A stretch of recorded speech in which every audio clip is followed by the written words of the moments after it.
يا ريت أنت كنت وزير السلام بين أديان وقوميات في العراق. شكرا لك أخي الكريم، يا ريت و100 مرة يا ريت.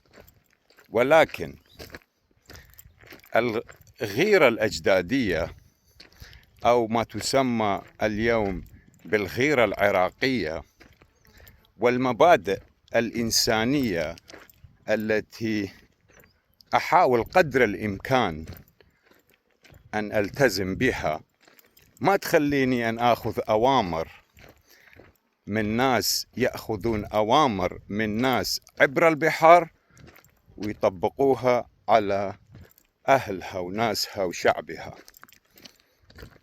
لأن هذه بحد ذاتها كارثة، مو فقط كارثة وإنما جريمة بحق الخالق. حبي لكم. تذكرت شيء ثاني، إلى من يهمه الأمر، ما أعرف أكو هالأيام أحد يهمه الأمر؟ أكيد أكو. إلى الذي يهمه الأمر أريد أن أقول إن مشاعر وشعور وعواطف الشعب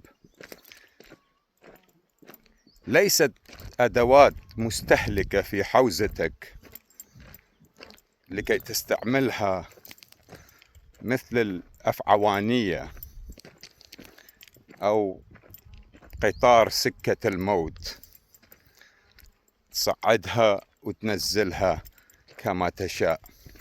نصيحة أخوية، المرة القادمة حاول أن لا تبدأ أشياء إن لم تكن متأكدا تقدر أن تكملها أو تتممها، لكن الحياة كلها تجارب، إن شاء الله تكبر وتتعلم. حبي لكم.